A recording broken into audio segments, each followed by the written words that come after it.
Hey, it's Nate. It's Barry. It's Brian. Welcome back, Collecti-Bros podcast. We missed you.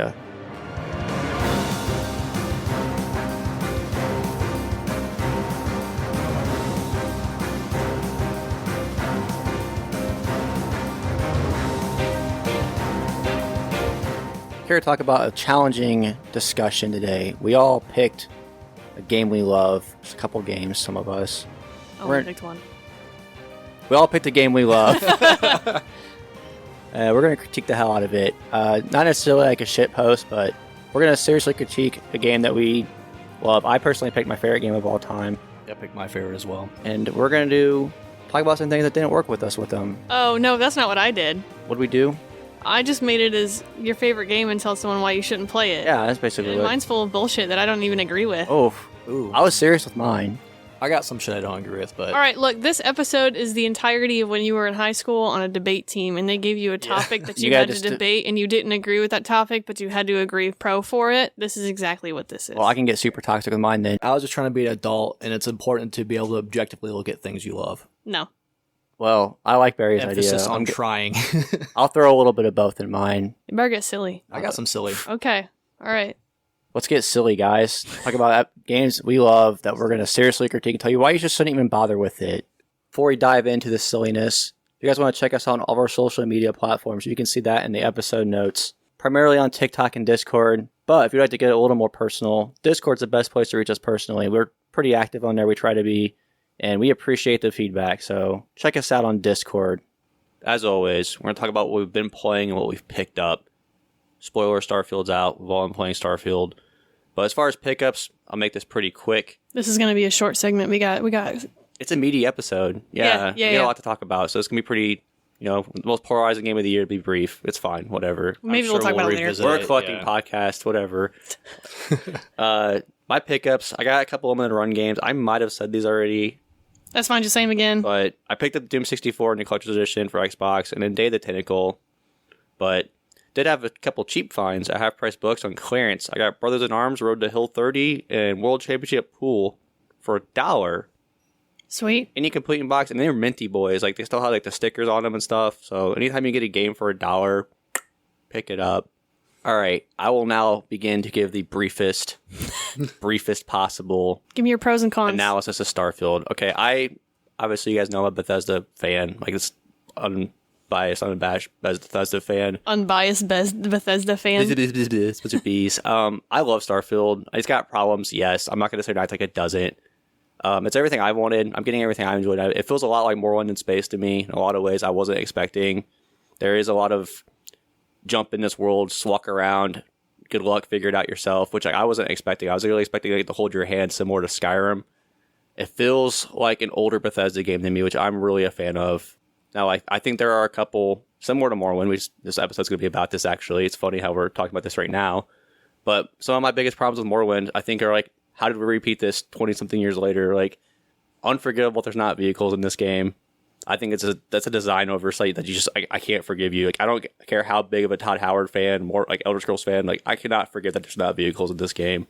I mean, this is a mistake you guys realized since Elder Scrolls 4 and said, sorry, we're not doing that again. And for some reason in this brand new game, we're going to sit there and have you just walk these gigantic planets with, to be frank, a lot of empty areas, which is another issue I have, which makes more sense for this game than if they do it for a future Elder Scrolls game with this random generation. But all the hand-built, handcrafted stuff that they took their time with, I would give like the highest marks you can give. This game's pretty amazing when it's handcrafted, the actual developed world.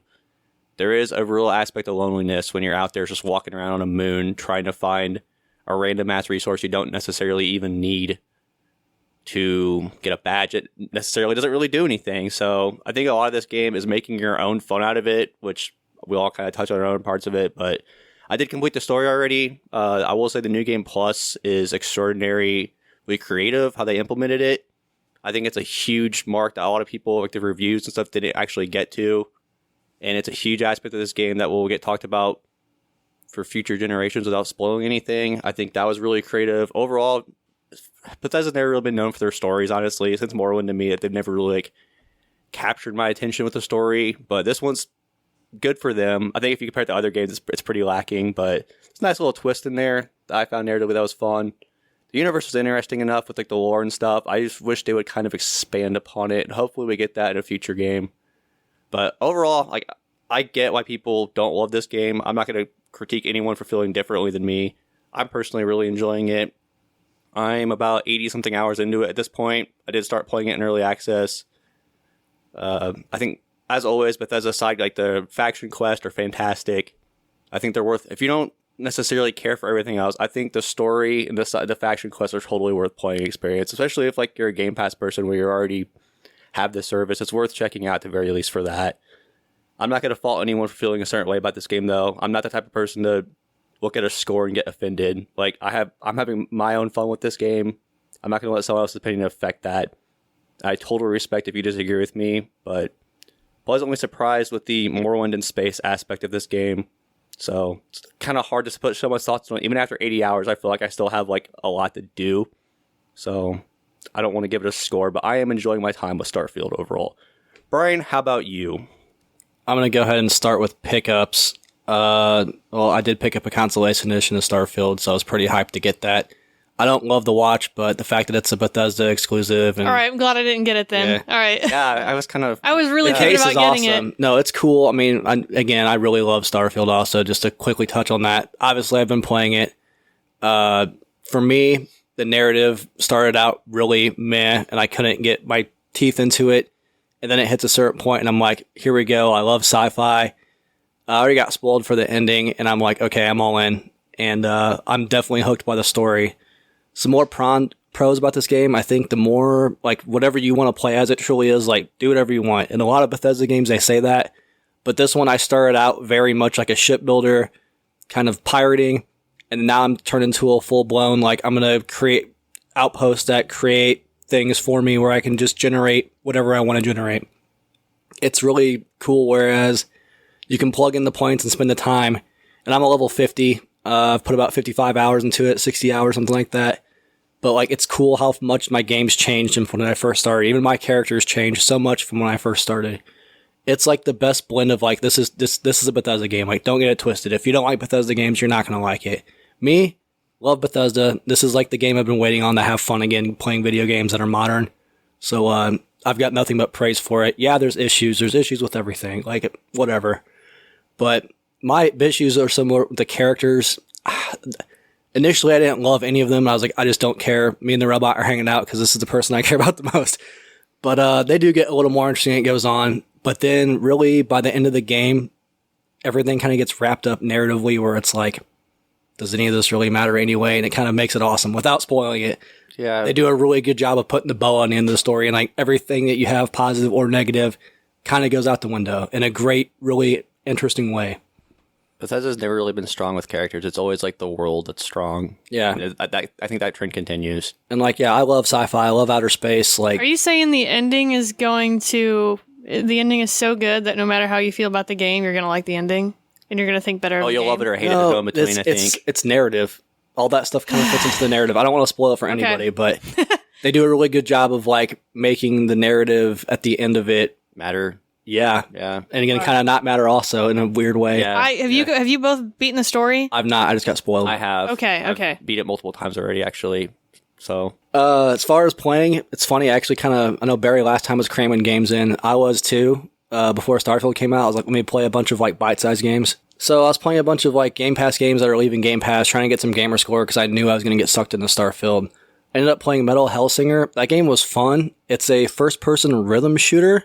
So if you like rhythm games and you like first-person games, like, check this game out. It's pretty interesting. You're a demon, you go to hell, kill demons, like, story, whatever. That's not why you're playing it. But, like, it's got a metronome in the middle of the screen that's your reticle to aim to shoot. So it was a pretty interesting little fun indie game that really didn't get a lot of praise, but it was pretty great. I forgot I played it, too. I really enjoyed it. It was, like, the perfect Game Pass game. It's, like, it wasn't super long, but, like, creative, fun. If you don't like metal music, don't play it. That's another thing, yeah. Good soundtrack. Banging soundtrack. Yeah, it was pretty fun. I enjoyed it. And then also played DC Super Pets, which, you know what, we do thanks for Gamerscore. I like crypto, I guess, but I would not recommend that game. Not very fun. Not good. Hard pass.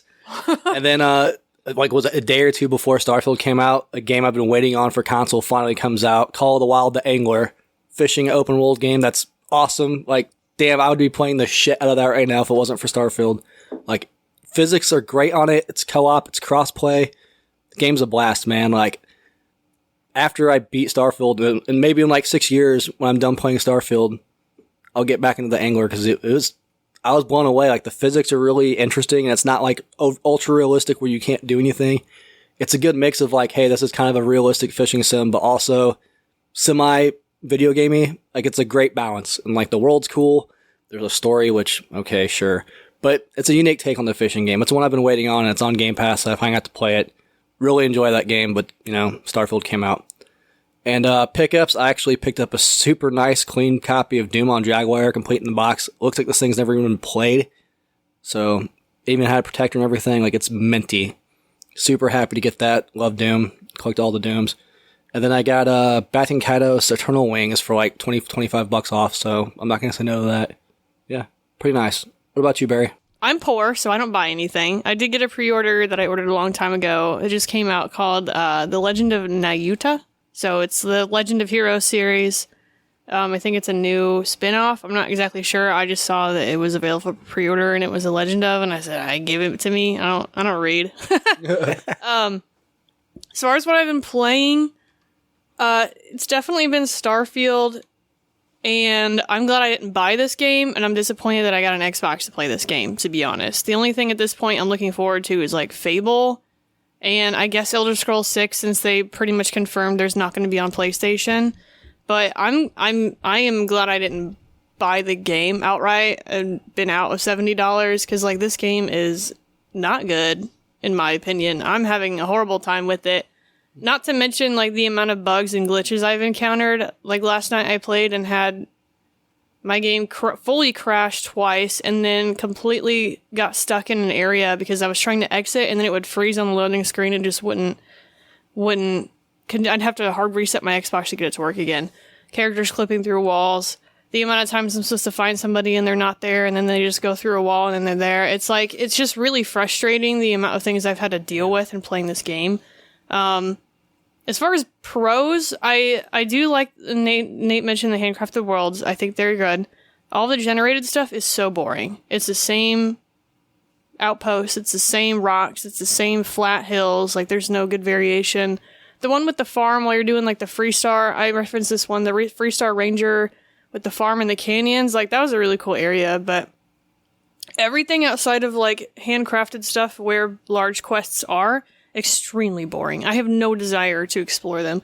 On top of that, you're going to make me walk thousands of kilometers with no other way to like get there faster. Like a vehicle is sin. At all. The resourcing is so bland. And then like, I wanted to get into outposting because I was like, oh cool, I can make furniture. I just got the apartment in New Atlantis and decorate the inside. The outposts are useless. Like, what am I going to use all these resources for? I could just buy them from vendors. I have so much money.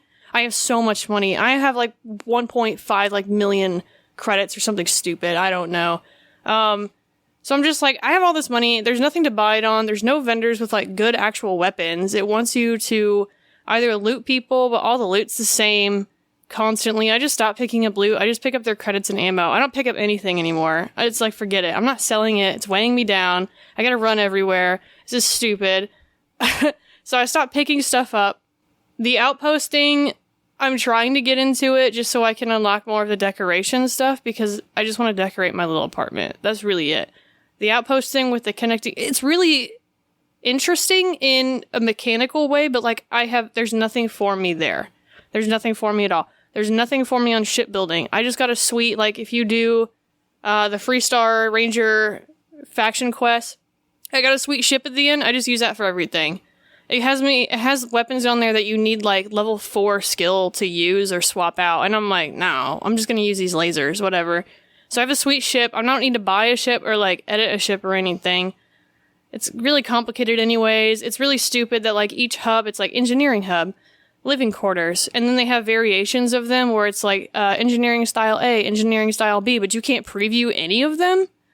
So I have to save it and then go into my ship and look at it and see if I like it, go back out, go talk to the vendor, edit it back to another one, save it, go back into my ship. It's just really stupid. There's a lot of things about this game that I do not like. As far as the story, I'm intrigued. I've done all of the faction quests, and to be honest, the Vanguard one was the only good one with the Terramorphs, in my opinion.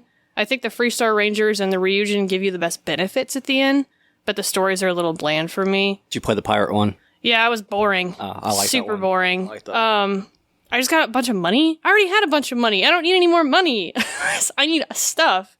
And then, like, the main story, it's okay so far. I don't have any complaints about it. I think it's interesting. We'll see if it's the same old science fiction story. I am not very far, so I can't speak on it much. I'm intrigued, though. But Nate was saying about you're playing this game for a specific reason. I basically found a plushie in an event. It's the plushie Galacti-Cat. And you can pick up and drag stuff around in this game. So what I've been doing with this game, which infinitely made this game so much better for me, is I drop my little Galacti-Cat on the ground, I grab him, and then I move around the environment, and then I pause and take photos of him. And so we're going to make a Galacti-Cat series, and y'all see it. But so far, they're coming out pretty great. So far, he's a bartender. He's a ship pilot. He's as versatile as your character. What else do I have? He's a dancer with those weird alien dancer unitard guys. He's dancing with them. I have him in a sad moment of the game that I don't want to spoil. He's a battle station commander. I'm making drunk is next. I'm collecting empty beer bottles from anywhere that I can find, and I'm just going to collect a bunch of them. Oh, I have him as a sexy smuggler. So I took like a shit ton of briefcases for contraband, stacked them up, and laid them across the top of it in like a little pose. So I'm just posing my Galacti-Cat, and like that's why I enjoy the game. The rest of this game, no. I personally wouldn't recommend it. I think there's if this is the only game that you have and the only game that you play, there's probably a line here for you. There's too much. There's too much out there. I have to play other stuff. I got way too much stuff to other play. It is a crowded year, no doubt. So I can't invest the time in this game once. And with the amount that it's giving me, I don't want to play it. It doesn't leave anything to be desired for me, except for Galacti-Cat. That's it. Check out the Discord for Galacti-Cat photos. Shout out to Space Frog, too. Where's Space Frog? All the plushies are awesome. I'm just going to throw that out there. Symbol of hope in a hopeless universe. So let's dive into our games, guys. Let's go around, I guess, and say what we picked first, and then we can start dunking on them. I chose Elder Scrolls 3 Morrowind, which is my favorite game of all time, and I personally think the best game, but I'm really excited to tell you guys why you shouldn't ever even bother with it. Brian, what'd you pick? I went with Mass Effect, the original release. Yeah, again, it's my favorite game of all time. I adore this game. I love this game. But as I was saying, it is important to objectively look at things and be like, you know what? It's not perfect because it's not. How about you, Barry? My obvious choice is Final Fantasy VII, and you'll find out soon why you shouldn't play this game. I didn't know if you're going to go remake or if you're going to go original. Original. This is original. I'm here for it, so... It's interesting. Both of our games have re-releases, remasters, remakes, whatever. And mine really needs one. Yeah. You have an X enhancement. It's all it does is load times and... It's an X enhancement. I mean, at this point, you got people putting out games with the report for $50. Oof, sick burn. Guess I'll go first since it's my episode. I don't want to talk forever, though, but I'll go first. It's going to be a little bit of that with this episode, though, since we're giving reasons for our game. Something I'm actually really excited to mention about all three of these games. We've all three played all three of them, so we can all kind of chime in equally and trash them. Barry won't have to act too hard for more. I've only played Yeah. the PC version of Final Fantasy VII. I've played... Let me tell y'all about Okay, that. wait, what's the first big kind of like town you get to in Morrowind? The first big one, or the first town in With the general? river in between, it looks like garbage. The buildings are like blobs. Talking about more, or are you talking about City of Neen, or your land?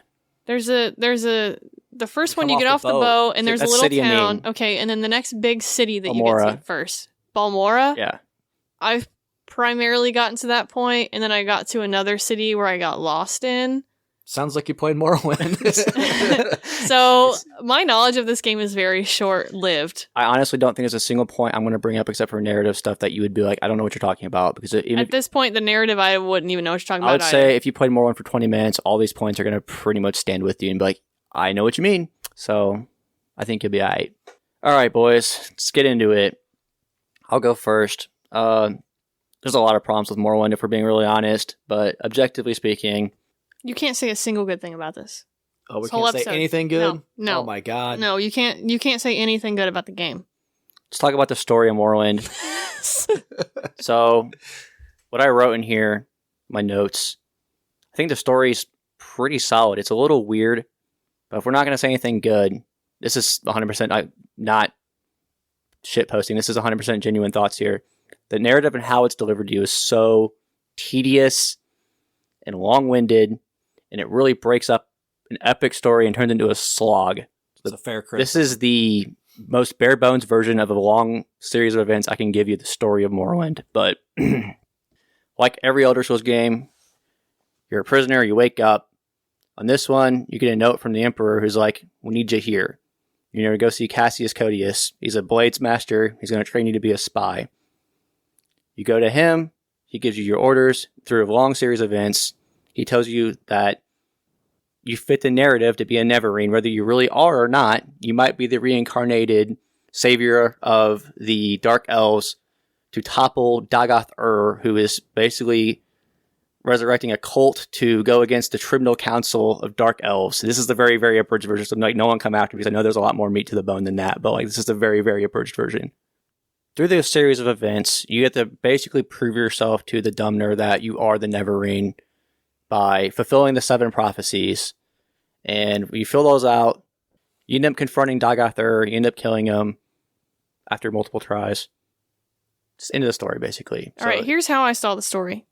Prisoner on a boat. They said, we don't want to deal with your ass. Get off the boat. And then I just kind of went out in the world. That brings me kind of to my point. I was like, what's going on? Yeah, to piggyback on that point, kind of, Barry, this game does not force you to play the story. Single player RPG, story carries it. Very real criticism of this game is there's a catastrophic world event where there's these gods and you might be one of them, but the game doesn't care. Like, if you want to just be a dumbass that wanders around the whole time, you can be. My biggest complaint, I remember playing it as a kid, and like it was more fun for me I literally used to like try to murder the whole town and like make stacks of different clothing and different stuff like that. And it's like there's no real punishment for not following the narrative story. Well, that's the thing. The game's designed that way. Yeah. And like, when I was playing it recently last year, I used to think it was a player thing, where it's like, I'm choosing to be an asshole. Right. But the reason why I started playing it last year is I kind of forgot how the DLC worked. I was like, I want to experience this DLC again and play through the story. Because I remember the Tribunal story being like very good. So I wanted to get to that. So I'm trying to blow through the main story. There's times I had to literally level up, not like a speechcraft skill or like it was an overall level to be able to go just talk to somebody to advance the narrative. And I'm like, it's just this artificially extending gameplay. For an already long game. Right. And let's just talk about talking to people in general. So we're talking about narrative here. Does anybody here prefer reading tiny ass text instead of getting voice acting when people talk to you? Anybody? I hear crickets. Are you just talking about the dialogue? Yeah. Because I think, okay, maybe some people like this, and if you do like it, you can go read a real book in person. Well, but like the entirety of the lore of being in these stupid tiny books that you have to pick up and then just read text and text and text and text. I'm like, bro, I don't have time. I gotta go steal some ingots and put them in a bin in my house. Like, I'm not reading a book. So that's like one of my biggest complaints with the mainline games. Like ESO, I feel like I get so much more lore and stuff. I mean, they still got the books, right? But I don't feel like it's as bad as like the main single player games. And Morrowind specifically is like they use books in Oblivion and Skyrim that are still from Morrowind because they're so chonky and meaty. But just interacting, this is the first Elder Scrolls game with voiced dialogue, but it's not actual like dialogue of them talking to you. It's just like every race has their own voice actor, and it's just like random phrases when they see you or when they're attacking you. If you go up and speak to them, if you're playing on Xbox, like I hope you got a big TV now. Modern consoles kind of fix it, but back when it came out, impossible to read. Like this text was so microscopic. Yeah, I don't remember what I played it on initially. I remember I had a problem with another game. It was called Kingdom Under Fire, I think. Oh, yeah, I like that game. But I remember renting that from GameFly and popping it in and getting it, and I played it on a little 27-inch like TV because that's what I had as a kid. Like that was my little TV, and I could not read anything. UI, tutorials, nothing. And I feel like Morrowind was about the same. Oh, like it's incredibly impossible to play on a smaller screen unless you have mods. Yeah, and that's the thing. Everyone's quick solution to every this is from a Morrowind fanboy over here. Like, everyone's solution, let's just mod it. I don't want to have to mod a game to play it correctly. Yeah. I mean, especially considering you think about when this came out, like it wasn't common for people to have 50-inch TVs. No. That was unheard of. Yeah. You were rich. You were a rich bitch if you had one of those. That's the thing. Either way you're playing, if you're like Xbox, like, yeah, you don't have a TV big enough, and a computer, this thing broke computers when it came out. Mm-hmm. This thing bogged them down. Like, because it is a very graphically intensive, rich, handcrafted world when it came out. So yeah, that definitely there's parts when I was doing the main story last year where I was just reading and scrolling and scrolling and scrolling and scroll. I mean, I'm talking literally 6 huge boxes. That I was just like, I love this game, and I was like, I'm ready for you to shut up and go away so I can go do something else. I think the best way to put it, it's cool that it's immersive, but it's definitely not fun for a video game when you're just trying to play.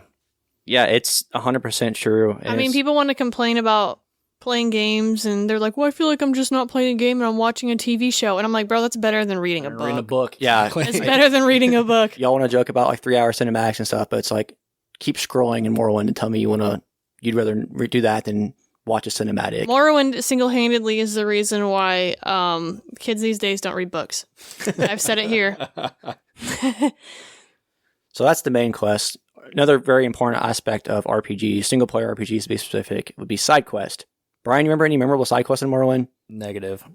Barry, did you even find any? Bro, I don't even know what I was doing in that game. So I couldn't tell you a lick of anything in that game. I think we all agree Elder Scrolls has one of the biggest things going for it. It's the amazing side quests, especially in Oblivion and Skyrim. Oh, yeah. Fargoth's like a meme at this point from Morrowind, but other than that, like, there's no memorable side quests in this game. Mm-hmm. People are like, what about the pilgrimages? Oh, so walking and clicking on a statue is memorable to you? Really? Oh, but look, what, walking? Hope y'all like walking in this game, by the way. Bruh. So, but yeah, the side quests are pretty whack, man. Like, honestly, there's not a single one that stands out. I will throw one honorable mention to the Naked Nords. Whenever you find them out in the wilderness, those are generally a funny quest, but they're not good quests. It's just the awkwardness of seeing a giant naked dude in the middle of the road and being like, help, I got bamboozled, and not a good quest, though. So, the side quests, like, it's pretty quick summary, but they're all forgettable. They're not very good. So, the main story is hard to get through. The side quests aren't really that great. I'll say this, even just go back to the story, the way it's laid out where, you know, most games, I think it's more of a modern thing to tell you where to go. Like, you have to pay attention and you have to read to figure out where to go in this game, too. Yeah, I got that in the gameplay part. Oh, okay. So, yeah, we're talking about a game that, honestly, the main quest, the story is good, but how it's laid out is tedious. We're talking about side quests that are just kind of hard to find, not great, not very memorable. What about the guilds? Elder Scrolls known for faction houses and stuff. Yeah, it is. You want to talk about those in Morrowind? Brian, you remember any of them? I honestly don't. Is the Dark Brotherhood in it? It is. That's all I know. I remember the ones that are in it, but I don't remember like the layouts. Let's talk about quest. I think Oblivion's got its criticisms, but everyone universally agrees it's like the best side quest in any Elder Scrolls game. I didn't get that far. So I got trapped on a chair. Thieves Guild, unbelievable. Yeah, Barry got caught the Bethesda glitch, but all these are epic. They turn into like these grandiose storylines. They're so tedious in Morrowind. If you join the Mages Guild, like last time I played, I was spellcasting because, like, you know, we'll get into spellcasting later. But Mages Guild, first thing, all you do is to be everyone's bitch for hours and hours and hours. Run around and play pranks on people and shit. It doesn't turn you into like the super wizard. Like, you don't even have to like amount to anything. You just basically run around and be everyone's little bitch maid. And it's like, all right, you go to the next guild house in the next city. Because unlike... Did you start that one in the one with the weird water pyramids? In Morrowind? Yeah. I've done it before. That one's... Do you know what I'm talking about? Uh-huh. The town with the weird water pyramids That's where they all Vivic look City. the same? That's Vivic City. Okay, that's where I started the Mages Guild, and I was like, where am I? So that one's... Where's my map? Oh, we'll get to the map too. What's going on? Vivic City is amazing. Can I steal anything here? No? Okay. But yeah, it's what's special about Morrowind, or until you actually get into the nitty gritty of it, you go into every city, you're like, damn, there's a guild like in every town, major city. That's cool. Whereas some of the others, it'll send you to the other ones to go like do part of the main quest line. That's it. These all have their own quest line per house and city, which is pretty cool until you realize they're also fetch quests and talking to people and playing pranks and stuff over and over again. I will give one commendation to the Thieves, the Fighters Guild one, because you end up like beefing with the Thieves Guild and it's actually like a decent story. But even then, it's super tedious to get to that point. I think it's the biggest missed opportunity in this game, honestly. So that's the story, Morrowind. You guys still want to play it? Like, well, what about the gameplay? Yeah, let's talk about the gameplay. Every previous Elder Scrolls entry to this point, Arena, Daggerfall, you could fast travel, you could ride a horse, because the map's huge. Hey now, you can fast travel in this one. Well, kind of. It's a taxi service that's not even for anything. The Silt Striders. I guess. I never was able to use them because So- I didn't know how.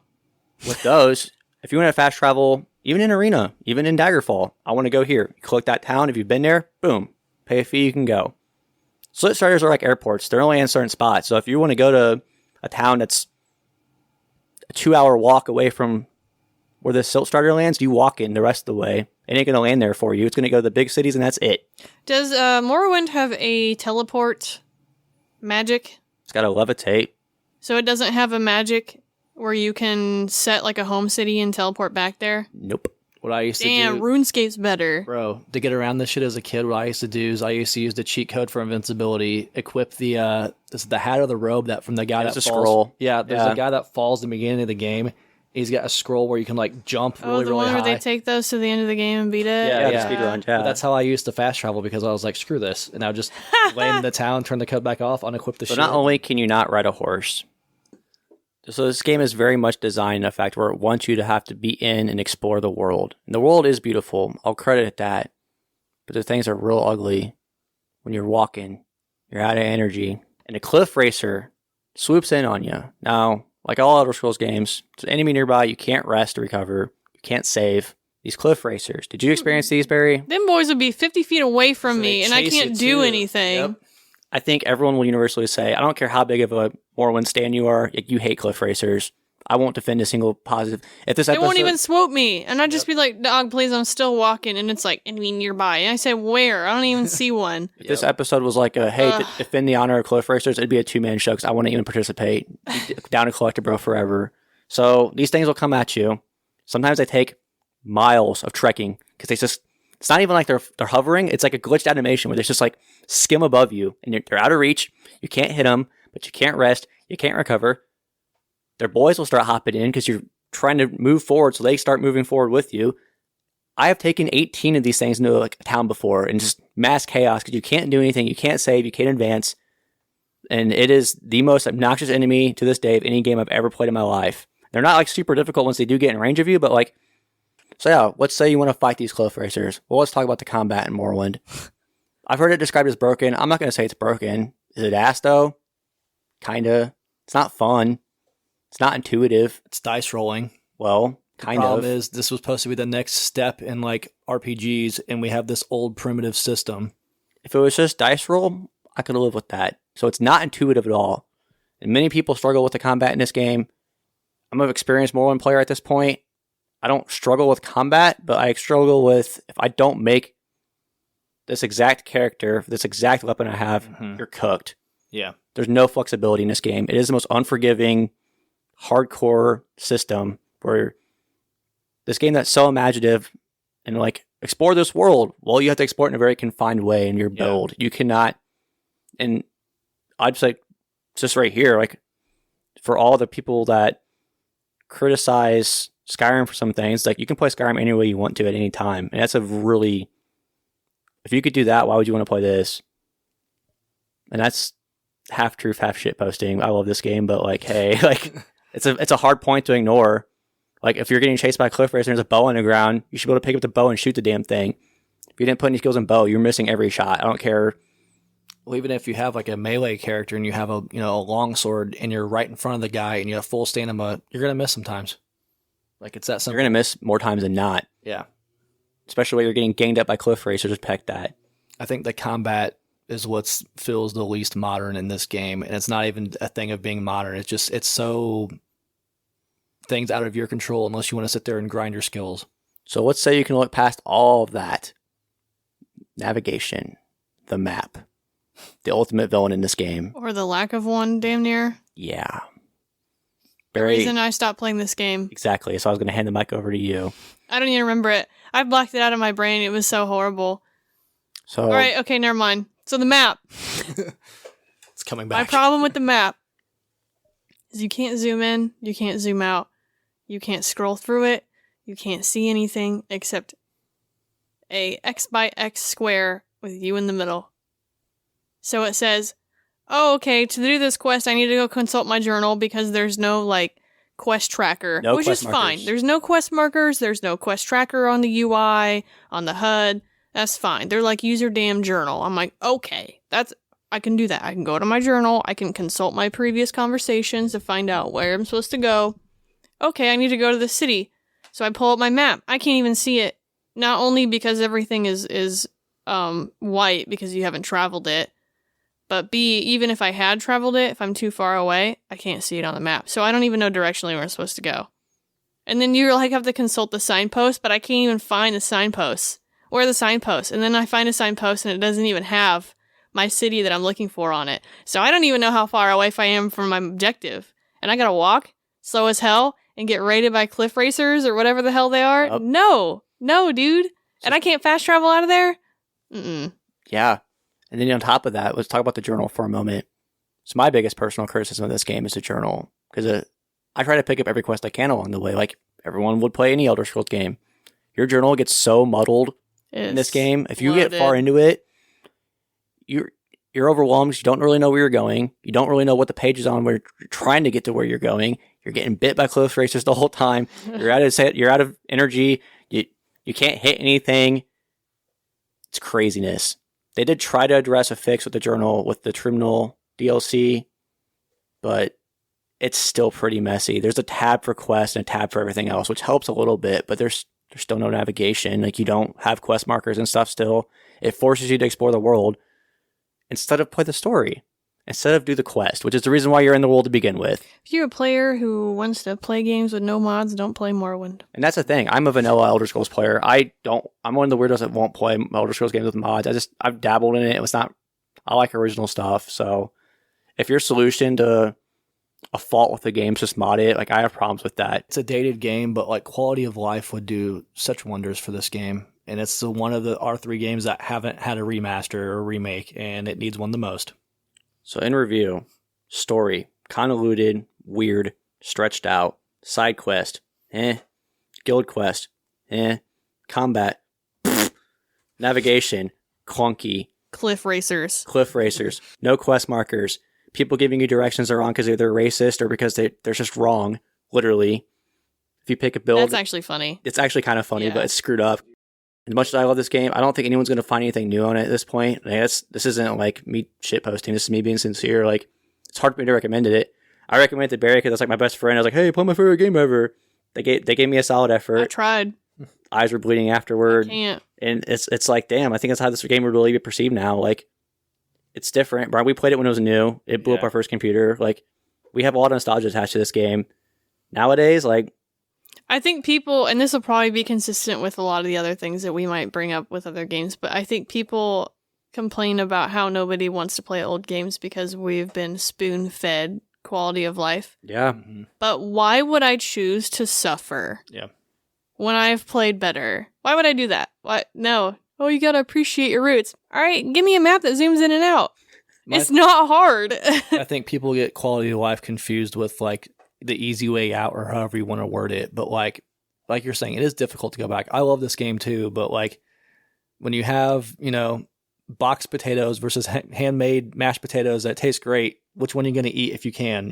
Like it's quality of life is not necessarily like ease of access. It's literally things that are, set as a standard now that need to be met. And this game doesn't have that. Yeah, I played it recently. Like I said, I played it early this year, late last year, and I have a bigger appreciation for it now playing it recently. But like, honestly, I couldn't recommend anyone going back and playing it. It's not an accessible game. It's not easy. It's not particularly a fun game either. Where I don't think anyone, people who don't like the type of game Skyrim can tell you it's a fun game. There's not a whole lot of fun going on. This game's pretty like depressing. The narrative's kind of crazy. All the glitchy clunkiness.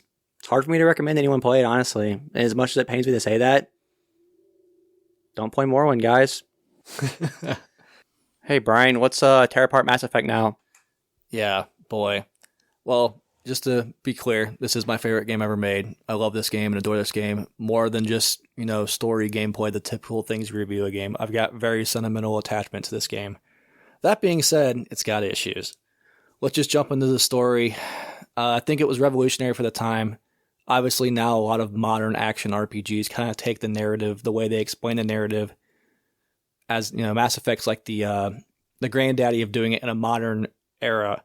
However, the story's kind of cliched nowadays. I remember when I first played it, like one of the reasons why I love this game is like it's the moment when they reveal the big spoiler. If you haven't played it, it's like a 10, 15-year-old game. Spoiler cast. Yeah. There's Spoiler, here's multiple your ways chance to play it. Here's your chance to back out. Yeah. All right. But the big reveal is like, hey, civilization's been reset so many times, and there's these things that come down and destroys. I remember I just sat with my jaw on the floor, like blown away. And it's literally the one moment if I could replay a game and just relive that, that'd be it. Seriously.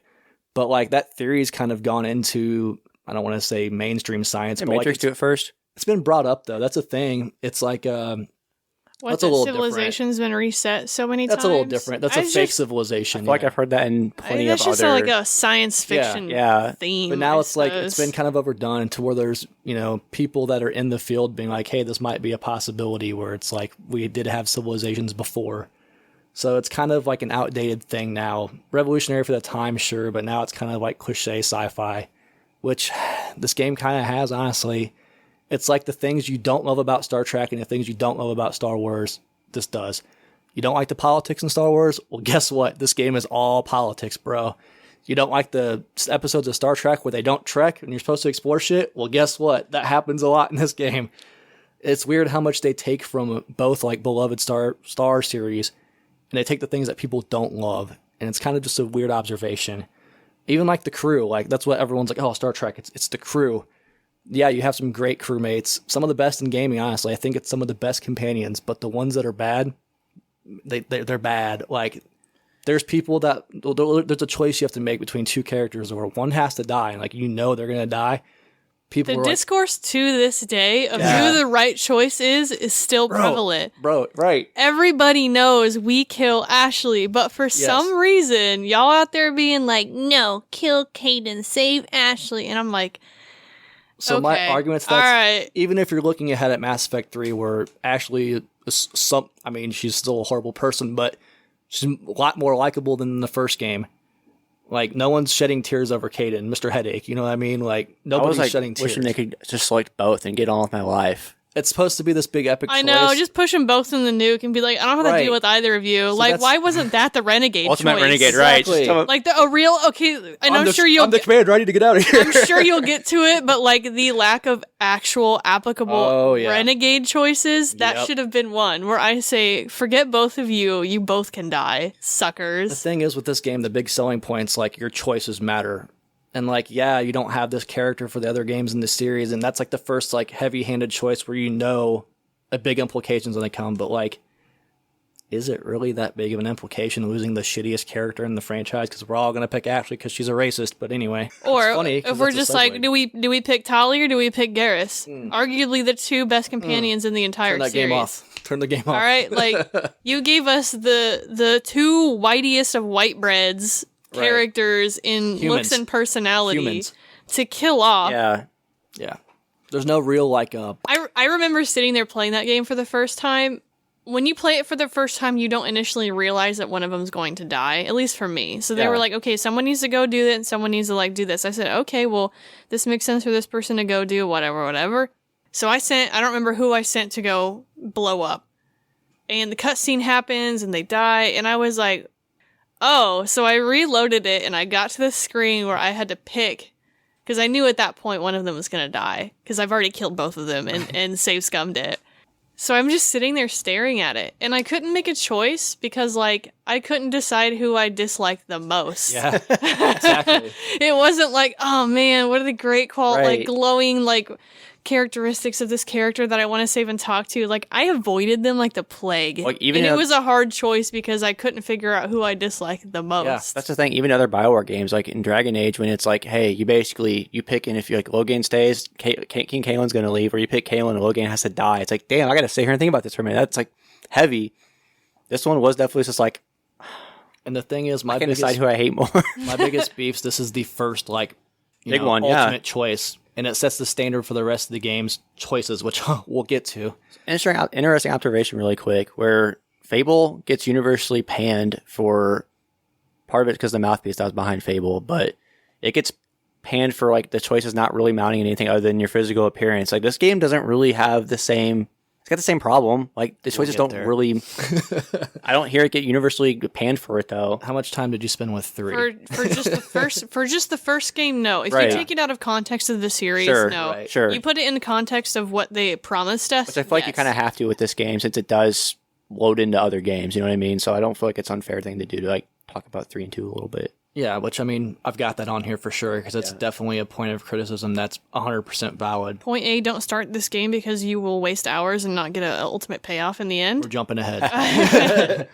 But yeah, for me, the big emotional sticking point, it's not there. And it's like, yeah, you're losing one of your companions that you've had with Ashley damn near since the beginning of the game, but it doesn't have a lot of thump to it. And it kind of sets the tone going forward for most of the decisions you have to make, especially in this first game, minus, 1 or 2. There's not a lot of impact on your choices. And yeah, we obviously just touched on it a little bit. It's a theme that carries throughout the franchise, and especially the third game with the endings, what gets panned to the heavens, which we're talking about. Or the galactic power, whatever. Right. But let's say you're just The playing this galactic game- readiness, I'm sorry. Yeah, which is not even in the remake. Okay, anyway. It's in there, but it's done completely different. But the thing is, you make all this time, especially as a new player, all this time making these decisions, spending time with these characters for a light show. But that's not the first game. But it is impacting. So let's say you want to play the first game and you want to go through the trilogy. Everyone kind of already knows, like, oh, there's some issues with the ending. But, like, you want to spend this much time in an RPG for none of this shit to really matter. It's kind of a hard sell when I'm like, hey, you want to play this game for the first time? For what? So I can play Andromeda that's not going to... Imagine starting a 9-hour-long movie knowing the ending's going to not be very great. Yeah, exactly. Hard thing to ask on. Now, this is way longer than 9 hours is the thing. This is... I've got saves with, 60, 80 hours We're on counting it. all 3. This is trying to convince someone to watch Game of Thrones all the way through. Yeah, like that's a really good point. Yeah. Like, everyone knows how that ended. Why would you tell someone, yeah, but you should watch the rest of it? Oh, but did Game of Thrones have an Nah, alternate dog. ending? They have a DLC ending where it was like, sorry, but it's still Yeah, it's fucked called up. Yeah. archiveofourown.com or .org. AO3 boys, the fan fiction gave it to us. Right. But even you spend all these time with these characters, and we brought up Rex earlier. Like, Rex was one of my favorite companions from the first game, but you can't romance him. And the whole thing's like, the way this game's supposed to handle, politics, religion, sex, it's supposed to be like, you make your decision. You live with your game's going to be completely different than mine, but you can't romance Rex. It's kind of a... Well, even then, even if you kill Rex, they just put a stand-in for him in the next game. Yeah, exactly. And the events roll out the exact same way if Rex was there or not. You Yep. just get different dialogue. And it goes all the That's way it. back to, do your choices even really matter? Which is the selling point of this game is like, like KOTOR had it a little bit where you made a decision and it kind of affected the story later on. The whole selling point of this game is, oh yeah, it's going to affect the next game and the game after that. Does it really though? Yeah. And you want to talk about world building like you were talking about in Morrowind. This game, the lore's great. The world that they've built's awesome, but to get to the backstory and the nitty gritty of it, you got to find codexes and read the codexes. And yeah, there's a narrator that helps a little bit, but when you're playing a game, especially a quote action RPG, do you want to have someone sit there and read text boxes to you? No. And that's a thing. Like, the world itself that you're currently living in, I think it does a fine job of explaining it. But if you want to get some of these characters' motives or the race's backstories or why these certain characters act a certain way, you're going to want to read those codexes. And it's not fun to sit there and read text or be like, I fall asleep when people lecture to me. Like, I get made fun of at work all the time when someone's up there talking and I start dozing off. If the game's reading to me, I'm going to start losing interest in dozing off. It's just that simple. Here's what I think they should do going forward, and it's what Horizon Zero Dawn did. I know Forbidden West did it. I can't remember. Zero Dawn should have done it. But you pick up those journal entries, you pick up those diaries, you pick up those codexes, and they're short snippets, but it autoplays. So someone's voicing that diary entry while you're exploring the rest of the world. You don't have to stop what you're doing to read text. They'll read it for you. You can do it in gameplay. So every single time I'm picking something up, I'm playing it because I'm like, cool, I can listen to this and play a game. Exactly. Gamers are multitaskers to a core. We look at efficiency and how much we can do in a certain amount of time. And you're going to make us stop and read a book? Especially our crusty old No. asses. We got shit to do. So like, I got so many games to play. I don't Right. have time to read your 10,000 volumes of lore. every game that does that does do a great job of building the world while you're experiencing the world too. Like BioShock's another really good example of like finding those audio logs. Like you pick them up, they play while you're still playing. Mhm. There's no hesitation. And that's the thing, you're not going to miss anything because the game's so big while you're doing this. Like, imagine how helpful it would have been to be able to listen to the codexes when you're exploring the planets. The actual while thing it's you're talking walking about, around the while you're- Citadel. it's like a guided tour almost. It does that sometimes, but yeah, 99% of them, mm-mm. And that would have gone a long way with this game because it is a really rich world, but if you don't dig, you just see the surface level of it. Also, we brought up work a little bit. How do you guys feel like about getting yelled at by your boss constantly? Because that's a huge issue I have with this game. You're supposed to be like the first human specter. You don't take any orders from anybody. You're your own boss, but you just constantly get belittled for every decision you make with no input whatsoever. The game where it's like you're supposed to make decisions and you get belittled for it constantly, and especially in this first game, First It's one. Oh, the first game. horrible, dude. Bad about it.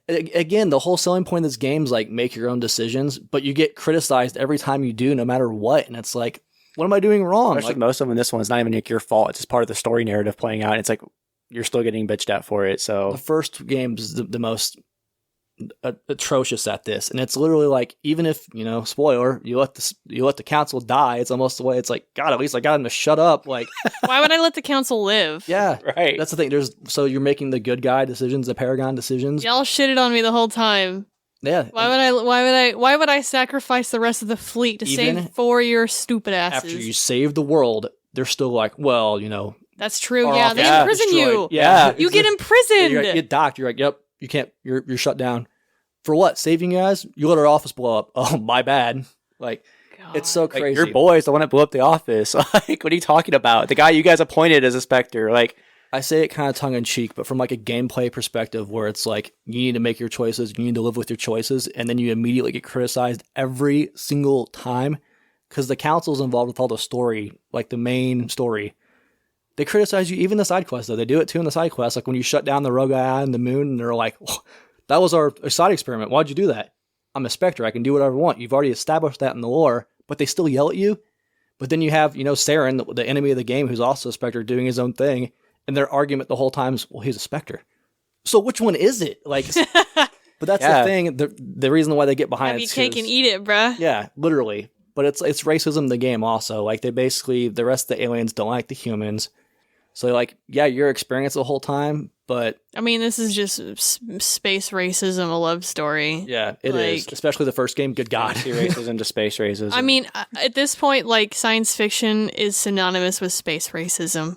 yeah. Like, you cannot have a space setting without having racism of any kind. Spacism. And it's always, like, Yeah.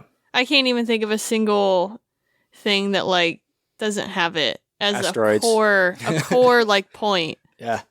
That's just a story, just kind of some beats, some funny ones, some serious ones. My biggest issue with the story is like, they literally tell you, you make your choices. They make you a Spectre, and it's like they don't really want to, but they realize it's the right thing to do, and they still criticize you the whole time for every decision you make. It literally goes against the core of the game.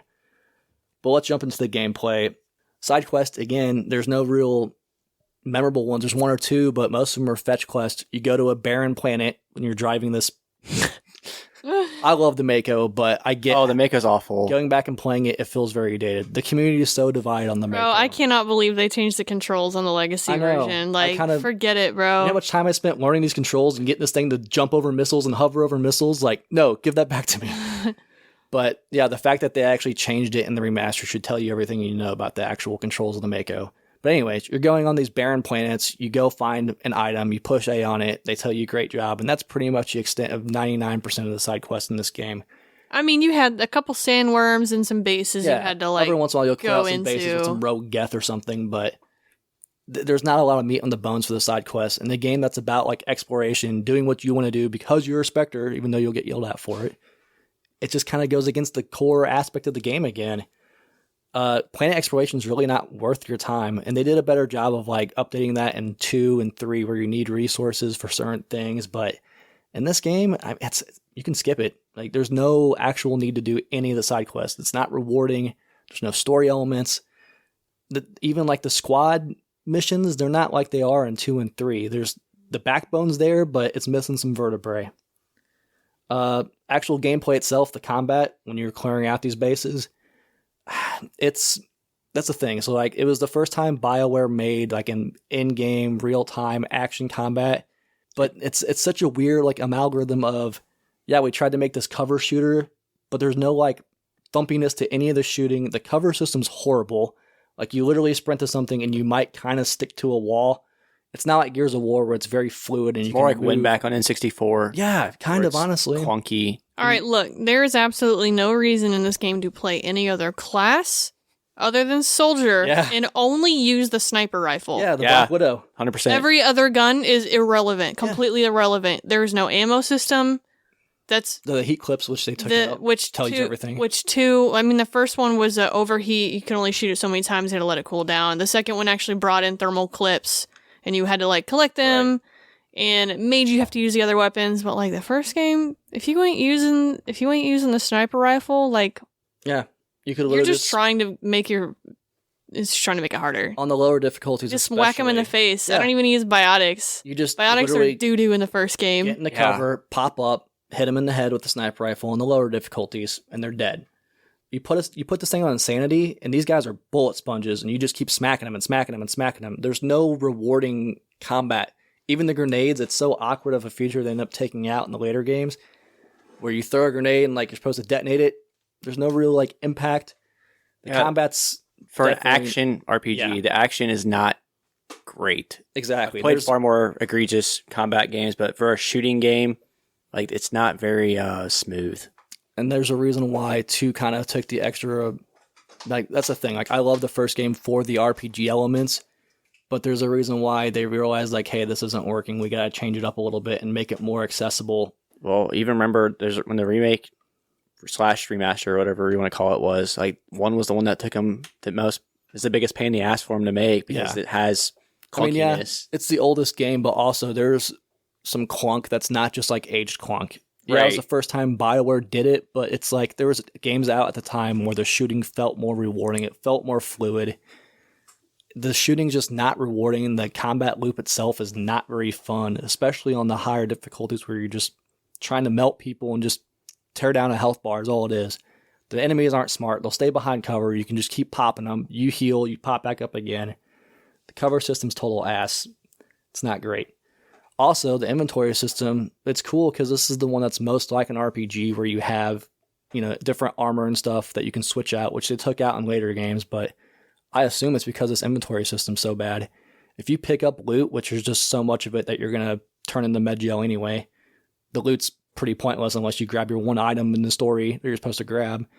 But the menu, you just keep going left to right for minutes at a time sometimes trying to dismantle this shit. It's so pointless. Like, I appreciate them trying to make an RPG, but don't do it unless you're going to make an actual RPG. There are times where this game can't decide if it's going to like lean into more an RPG or lean into more of a shooting game, and it ends up kind of just being a half-assed both of them at times.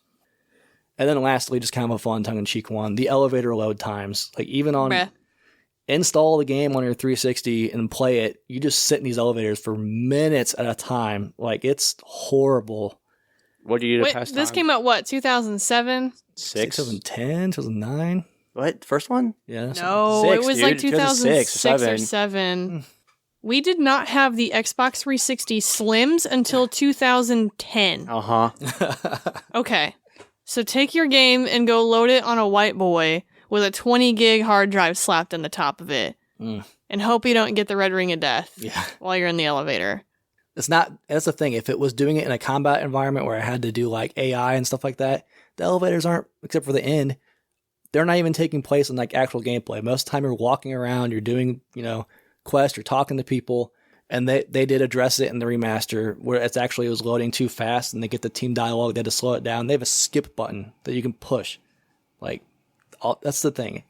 I'm not going to say don't play this game. Don't play the original release. Like, the remaster, they address a lot of these quality of life issues. You just want, a lot of years of buildup of no payoff. Yeah, if you just want to be disappointed, just skip to 3. Why torture yourself long term? Yeah, they'll just tell you what happened in the rest of it. It's fine. My biggest crime with this game, though. Yeah. Skip 1 and 3 and just play 2. I remember, I was shitty. I don't want to get off track, but, playing 3 for the first time, I just wasted years of my life. Dog, because I remember. there's no payoff. I was, seriously teary-eyed. I remember watching you, not rage, but like I was visibly more hurt. upset. You were like, I was you were hurt. shook, Hurt dude. me in my soul. I yeah. love the I series. witnessed like, 'cause everything about it, but like, these good God. these were your games, right? Like I watched you play them before I played them, but like I've experienced these games enough. Where I watched you like genuine heartbreak. Drop the controllers. Like, are you kidding me? Yeah, when that kid popped up, I said, Star Child. So what? huh? And so the slow, like when you're playing Oh, Mass Effect no. 3 and that slow walk up of like a beaten, battered shepherd, like up to the beam, I'm like, man, this is it. Like, yo, we're here. And then it was like this kid was like, hey, you got 3 choices.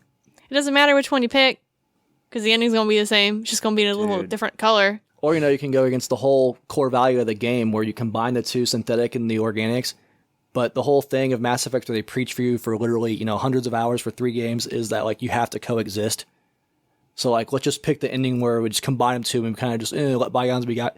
It goes against the whole value of the game. The whole thing is, like, Shepard is literally the embodiment symbol of, like, hey, we're going to put our differences aside and make it work to come together and defeat the Reapers. And you just combine everybody, but people are literally making that the argument. But, like, the argument's, like, the only way they can still be alive and still use the, Mass Effect relays to travel through space as if they picked the merging ending. Yeah. But, like... Yeah. What? It literally goes against the whole purpose of the game of, like, everything about working together and buddy. saving the galaxy. Like, Gotta get that cash cow with that Legacy Edition, boy. It almost makes me wonder if they're going to be like, that wasn't the ending. Let's see, reboot it. Yeah. Maybe they're like, the Reapers want... Oh, dude, no, what's the one that everyone... They're gonna reboot 3. I want to be Everybody mad. thought Shepard was dead in 3, right? Bro, Shepard did die in 2, so there's the theory that he's been indoctrinated the whole time. Theories he died Oh, in yeah, the I first know It's all in that his one head, too. bro. That one's so stupid. It's But only the they fact can that save people have it. to come up with theories to try Hey, to look, save all I'm this saying, game. if the Reaper's gonna indoctrinate me and put Miranda up in there, I'm indoctrinated, baby. Plug me I'm in, here. baby. That's one positive about playing the original releases. But anyway, neither here nor there. Barry, what about Final Fantasy? Oh, God. 7. Straight into it, no transition. So, Final Right. Fantasy VII came out a long time ago. We're talking about the original Final Fantasy VII on the PlayStation. Now, let's start this off with the story. Huh. If you enjoy not knowing what the hell you are doing, you can play this game. And I'll try to give it to you in a nutshell. Because sometimes when you play games, you can say, oh, hey, like, what's the general consensus of Mass Effect? Oh, you're a human soldier who's basically trying to save the world from ultimate annihilation from, like, aliens that come from outside of the universe. Okay. Not with this game. All right, not with this game. There is no way to explain what this game is. Ultimately, you will play as this character named Cloud. Everyone's seen him. Little twink boy with the blonde hair and the big sword. He's a mercenary ex-soldier. We'll get to that part here. Soldier, all capitals. Not just like a soldier that fights, but it is like a title, first-class soldier, like the shebang. He's now protecting a group that is committing domestic terrorism as an environmental activist group. Okay. The secret base for their group is under the bar of his childhood crush, now turned adult hottie. The childhood girlfriend that you wanted is over here blowing up energy reactors in the name of let's save the planet. They're soaking up the Mako, the lifeblood. The reactor that you go to blows up very critically, and you fall down into the slums of this city on a pizza plate. All right, it's a giant pizza. That's a good way of putting it, yeah. You fall down into a church through the roof, and you meet this other girl. She ends up being the descendant of a race of people that are basically druids. Okay, they could talk to the planet. They're like, oh man, I can hear the cries of the planet. She looks like a normal human being, and she doesn't have special powers, but, like, let's just say she can talk to ghosts. Like, that's basically what she does. Aerith. Now, Aerith's ex-boyfriend is also a soldier named Zack. First-class soldier. Ex-boyfriend because he's gone. He never came back to Midgar. Never came back. He dead. Alright. She sees a lot of similarities in Cloud as Zack, and is like, okay. Sir, you kind of remind me of my ex-boyfriend here. He hasn't returned, and here you are. Maybe I'll move on now. In reality, Cloud never was a soldier, alright? He was too chicken shit and couldn't handle it. He was like a grunt, alright? He never was in the soldier. He wasn't third class. He wasn't second class. He wasn't first class. He never was soldier. He was a little grunt that went around with the soldiers. And he was with Zack. Zack is his friend. Zack dies in his arms.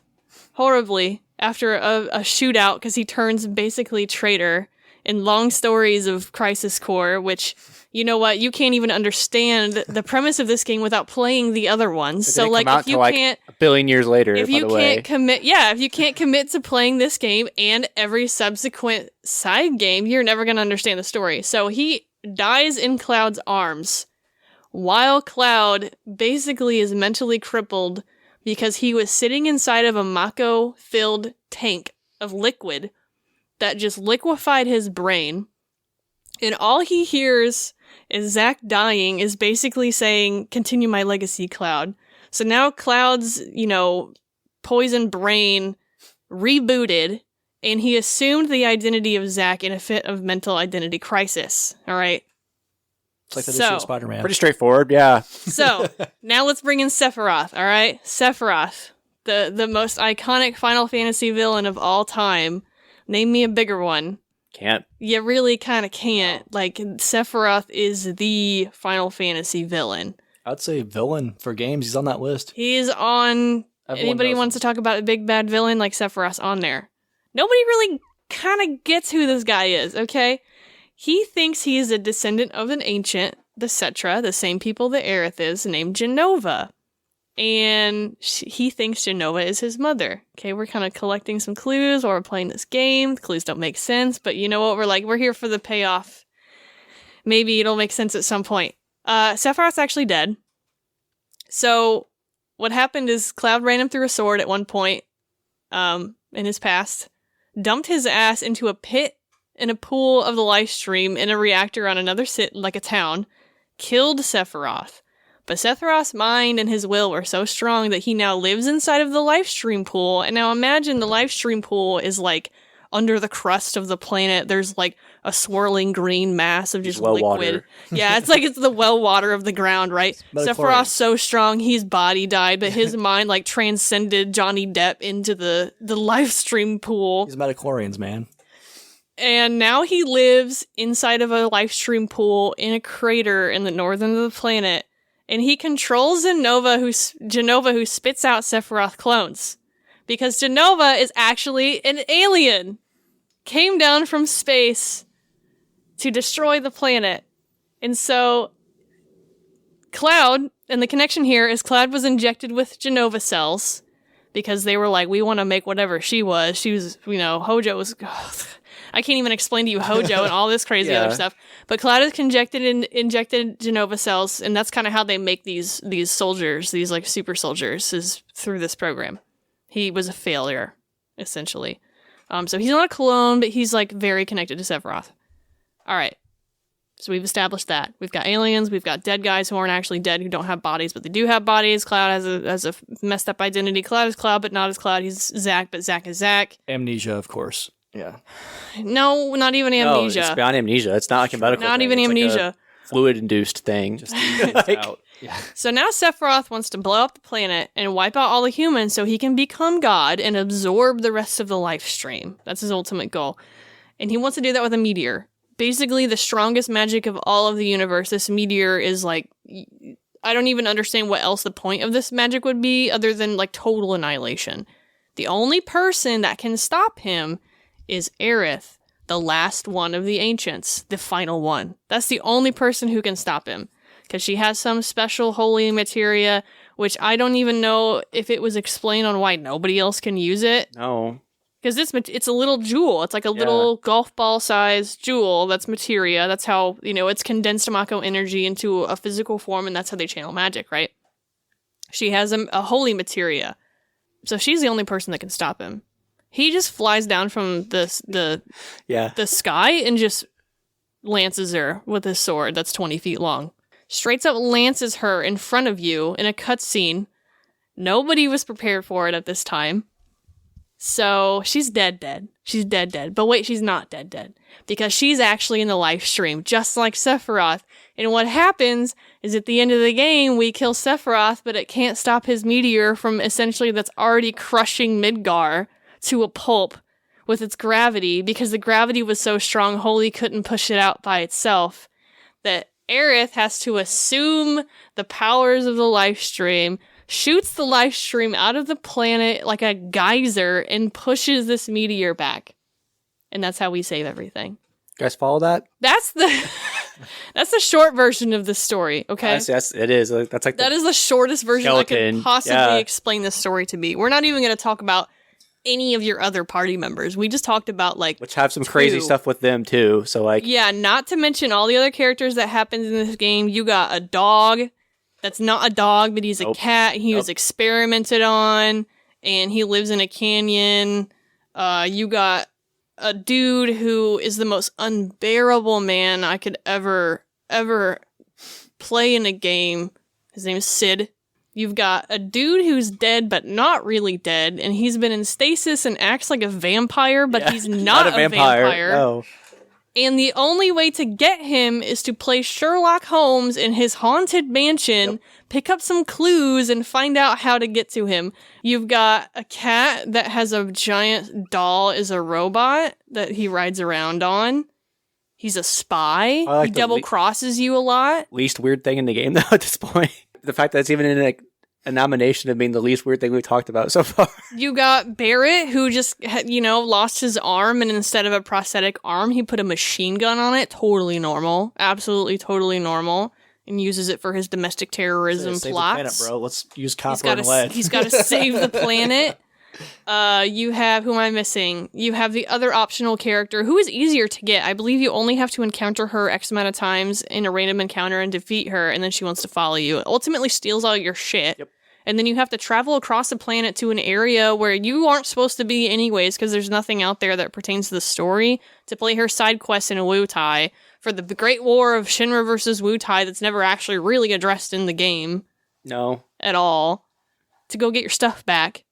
But you've got optional side characters that can't banter with the rest of the party because they're not written into the story, because if you don't have them, they're optional. So, yeah, they feel great to have because they don't talk to each other at all. They just talk to Cloud.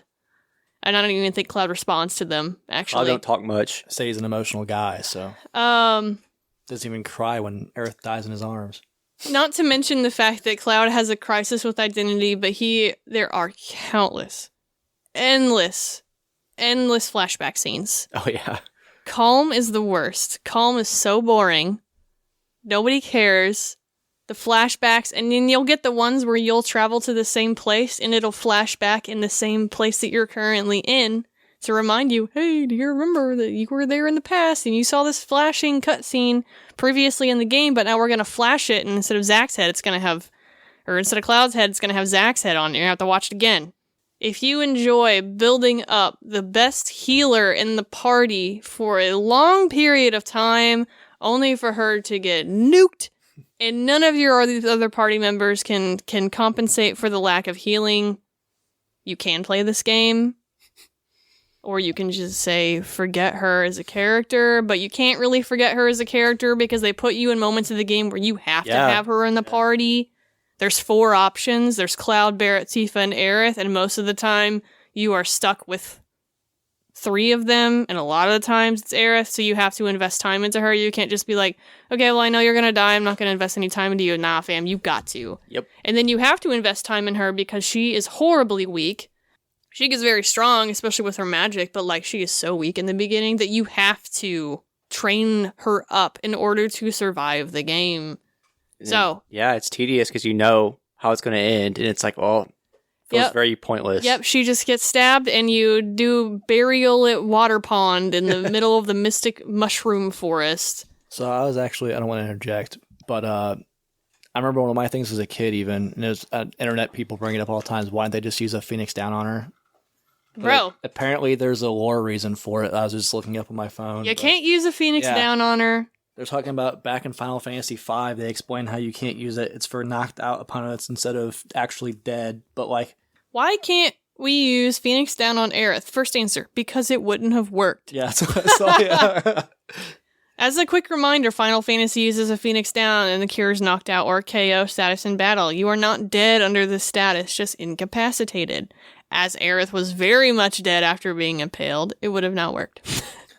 What, just doesn't go through? What are these people's skin made of, bro? But We have a revive spell in the game. Yep. It's literally called Revive, and the description, if I remember correctly, says revives a dead party member. It's just What? Not to mention that, I guess, like, I don't know, the only person that was apparently there at the time of death was Cloud. Yeah. And, you know, maybe the secret cheat code was to have the materia equipped to him at the time and he could have done it. Or, like, maybe he could have just, like, I don't know. How long do you have to be dead for Revive not to work on you anymore? here's my You could thing. have carried the body back and been like, yo, I need one of you guys to learn this. Like, go level up the materia. I have the materia. I got the materia. Go level it up and then we're going to revive her. And my thing is, look how many other characters in this game specifically, let's just take other Final Fantasy lore and shit out of it, have already died and are still around. Like, it's just a weird Right. thing to be like, Like- this one character who's the savior has to die. It's such a weird, like... And not even that. She dies in the pool. Her head scarf thing comes undone and the materia just falls out and plops in the water. And nobody thinks to go into the water and grab that it. boy, yeah. And they're like, oh man, that's the materia that we needed. Like, Yep. oh, it's in the water now. We need to go down there and get it. Yeah. It's all right because she turns into water and saves the day at the end. Yeah, so. she turns into water and saves the day as a geyser. Moving on from that. I'm sorry. It's a lot to move on from. It's funny how it's literally probably the most iconic death in video games, but it could have been so easily avoided. Like, it could have been so easily. She's kneeling praying. Like, she Yeah. knows she's gonna die and she's like, that's fine, spear me. And it happens and she's not like fighting back or anything.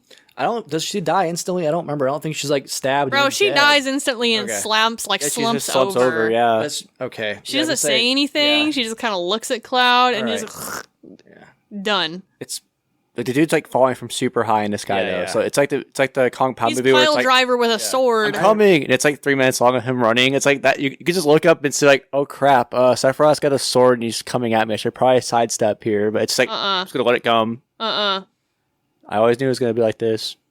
Like, I'm assuming the explanation is Aerith knows that she can't stop the meteor as a person with just the magic, and in order to stop it properly, she has to become one with the life stream, which, like, fine, but I think that's an inferred thing never from the game and not even explained. yeah. after the fact. Just to kind of defend or explain away the reasoning on why she just didn't step Move. out of the way. Yeah, just roll over. Like, Stand I up. don't know, dude.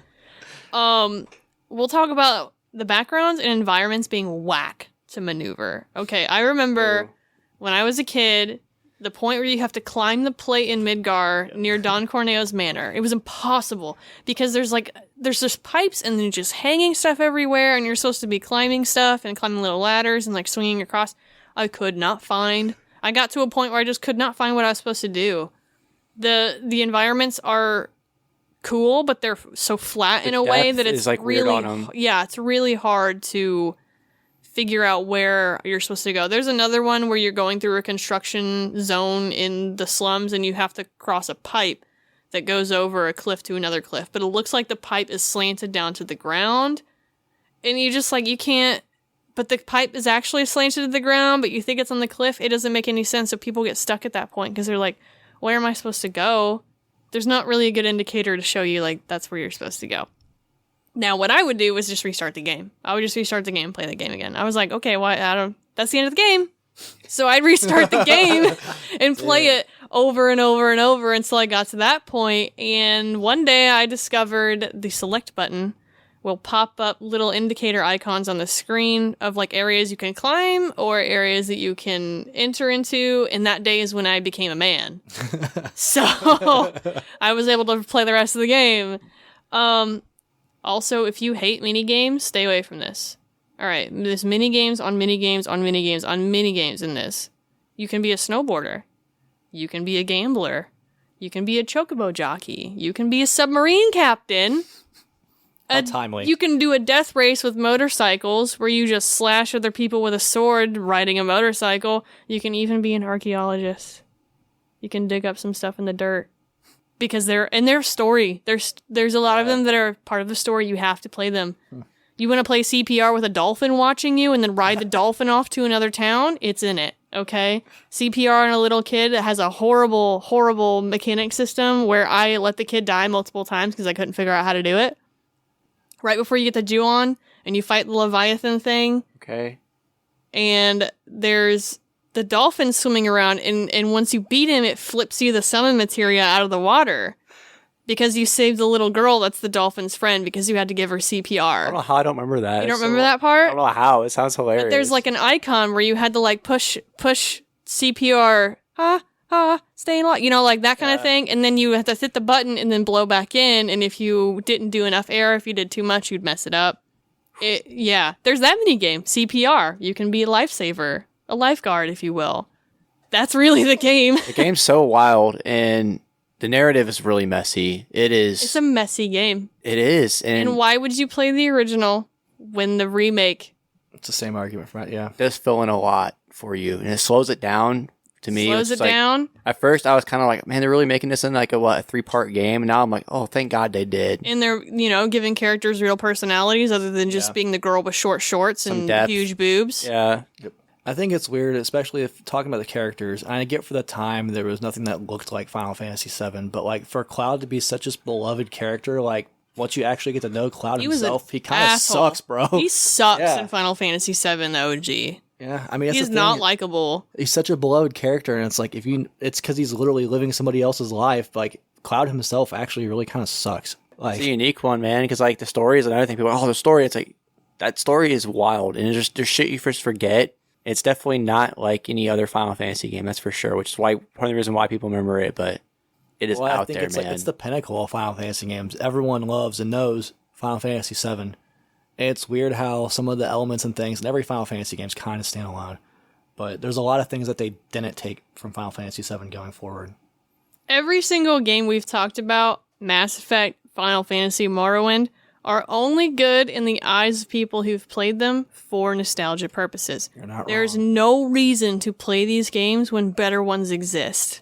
It's true, or newer versions of said game. I'm sorry. It goes back to quality of life, and that's the thing with a lot of these. It's like, 2 out of 3 they've realized like looking at things objectively is important, and especially something that you can, Mass Effect Legendary Edition still feels like Mass Effect. Final Fantasy VII Remaster, they change a lot, but it still feels like Final Fantasy VII at the heart of it. There's no reason why you can't, I'm not saying go buck wild George Lucas with it, but again, quality of life is much different than just like changes for the sake of changes, And you may think I'm saying Final Fantasy VII is a bad game. That the creators and developers themselves have stated, this is the game we wanted to make, but we're basically unable to because of technology. Wow. This is what we envision this game truly being. Same. Let's talk about Nomura and his crazy Kingdom Hearts craziness. That's what we're going to get in this game. Yeah. But everyone wants to talk about, well, if the developers wanted it that way, then we should respect the developers. When it's convenient for you. When it's convenient for you. Let's, Dark Yeah. Souls. Anything like that. The developers intended it that way. All right, well, the developers intended Final Fantasy VII Remake to be exactly what they envisioned the game to be. Then just play that one. If you've never played it, just play that one. So, you can play 7 if you want to go back to see where it all began, but It is hard to recommend when Remake's sitting there being fantastic, a little better pacing, storytelling, better gameplay, to be blunt. Well, the thing is, Hot like, take, all the but- things from original Final Fantasy VII, it's kind of like in the past, like, it was revered for the visuals. Like, look at the remake. It looks great now. The storytelling, there was nothing like it, but, like, It's very messy. there's a reason why there was nothing like it. It was unique, sure, but it's like Mass Effect, same argument with that story. Revolutionary for the time, but it's kind of outdated now. still my favorite game of all time. Yeah. Oh, yeah. I think we Yeah. all three at the table are going to say the same thing. These are still our favorite games at a time. We're always going to love them, but like, I think it's important to note, though, like Barry said, I think she hit the nail on the head. It's like through a certain lens, it's because I have the memories attached to Mass Effect. I alluded to it earlier, like, Mass Effect mom got for me, bro. Like, she's no longer with us. She knew what I liked. She's like, oh, sci-fi, like, this looks cool, you'll like it. There's more than just the actual game itself, why I adore Mass Effect. And like, the time I did spend with it, I've never been more invested in a game, a whole series. Like, I've played Doom on every system, but it's still the same game. Mass Effect literally took 10 years of my life to get through it. You literally build time and relationships with these characters. But then again, there's flaws with these people and these characters and this storytelling in this game. I think it's important to note you have to look at things objectively, especially art, video games, however you want to word it. It is important to be able to be like, yeah, it's my favorite game, but it's not perfect.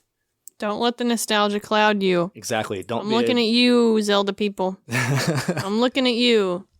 This thing is like, and every hobby's got it. Like, this old-timey gatekeepers that if it's not exactly the way I remember, it's bullshit. Like, no. Just because a game is your favorite game does not make it the best game of all time. Yeah. Correct. It's not the greatest game of all time. And something I knew that all three of us Never will be the greatest game of all time. It's kind of why I picked this episode. All three of us are pretty good at being like honest with ourselves, objective, and looking at things for as they are. So I wanted to kind of like put it out there for the audience, whoever, ourselves to a degree, but like, hey, look, favorite game, my personal opinion, best game, but there's just kind of do something different. I don't want to be too negative, but I just want to do something kind of different, talk about, something we normally don't talk about. So It's important. hope you guys enjoyed it. Hope you found some amusement, entertainment out of it.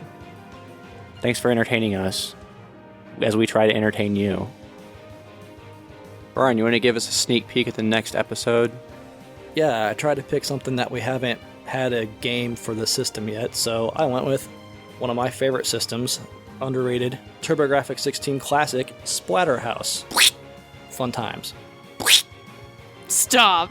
Gotta leave it in there. There's gonna be 4 people that know what it is, and it's gonna be hilarious.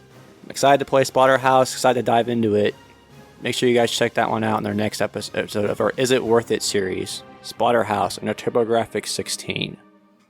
Story time. So my story. Yeah, Brian, Yeah. why don't you tell us about Pit of Hell from the retail environment? So I wasn't at the game store that you guys worked at for the longest time, but I had a couple of good ones there. You could but say that. boy, I got some. You could just tell us a story about how you weren't there anymore and they handed Barry a little... No, bro, I felt Post-it so- note. The one-line her a letter of text. resignation Yeah. email. Yeah. It was a Is it text, and I said email? you should probably email me. Yeah. I thought it was a Post-it note. No. Look, y'all were on your way out too, all right? But I have plenty of stories from my store, and good God, it's horrible because it wasn't even open a long time. So mind you, opening my store, still getting things on the inside. I'm like, hey, we're doing buys by appointment, so I can like literally work on the store and keep building the store, literally putting up slat wall and things like that. So this guy just like comes in, opens the door. I'm not even facing the counter. I'm like literally putting things away, but just slams this like dusty ass, dirty binder full of cards on the counter. And he's like, I need you to buy these. Not, hey, can you look at these? Just this dude's just making demands. Like, I need you to buy these. Like, all right, well, let me look what you have, whatever. It's a bunch of like Kiss, like the band Kiss cards. Okay. What? But the kicker is there's literally like, they must have been like a garbage bin because it had like brown sticky crap just all over them, covered. So I'm like, man, these are rough. Like, we do buy cards, but like, this isn't something we're interested in. Conditions, everything. Maybe I don't know shit about Kiss. Like, why would I know anything about Kiss? So I'm like, let me see if these are worth anything. And so I pulled up on eBay, complete set near mint's like $4. So I'm like, there's nothing here. I'm like, let me keep flipping through Complete this. set near mint, $4. So it's like a bro. huge binder though. Like, I'm talking, this thing's filled to the brim. Like to a the point- 3-inch binder. Yeah, like with Yeah. the rings on it, to the point where all the cards on the inside towards the rings are just bent, destroyed, Yeah, from covered in pressing up goop, against- whatever. Oh, man. So I'm flipping through and I'm like, maybe there's like a set because there's random sports cards thrown in there. So I'm looking at them and I'm like, again, these aren't worth a lot, man. Like, I'll give you $5 out of pity for the whole binder, and maybe I can saran wrap these things so they don't stink up my whole store.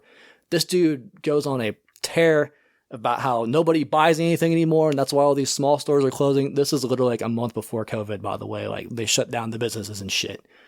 So he's sitting there, this is why, companies are going down, and I told you need to buy these. The customer's always right. You need to remember that. He was something else, screaming, yelling. I get belittled. I mean, it was a tangent, like 5 minutes, just going on and on about how this is why, companies aren't around anymore. And I was like, dude, just put them on eBay. If like you think they're worth something, you can ask whatever you want for it. I tried being nice. I have to explain to him that I have to make money if I'm buying something, blah, blah, blah. So he's like, whatever, like, fuck you, blah, blah, blah. Goes away. Like 2-3 hours later, comes back with like an NES, a PlayStation, a dusty ass copy of Mario. I'm like, dude, like, do they work? Because I was like, I'm into video games, clearly. And he's like, I haven't tried them. I'm like, dude, I don't know what to tell you. I'll untested everything. These things are disgusting. Like, I'll give you $5 because honestly, I was like, maybe I can have a buddy like draw on the shell and I can sell the shell. Like, but ended up buying it from him. Made his day. It's just a reminder. You gave him of, like, $5 and made his day. yeah. The moral of the story is working retail. I don't miss people just like treating you like pure shit. Just be nice to other people, man. Like, end of the day, it's my business, so I could have treated you however I wanted, but like, I try to be a respectable human being. Treat others how you want to be treated. This is fifth circle of hell, anger. Because again, I'm a new business in like the area. I'm trying to be nice, respectful of people and shit. At least be a it good wasn't person. an insect colony. Like I said, we'll start with an easy one, but yeah, just man, I don't miss that shit. I don't miss being treated like shit for literally for not buying your property that I don't have to buy. Last time, remember, it wasn't like I was mandated to buy your shit. Customer's always right, Brian. If you're gonna do coke, do the real stuff, all right? We ain't seen that since the 70s. Yeah, it's hard to find good coke. Yeah, nowadays. man, you can't even get to. Thanks for listening. See ya. Collecti-Bros out. Bye.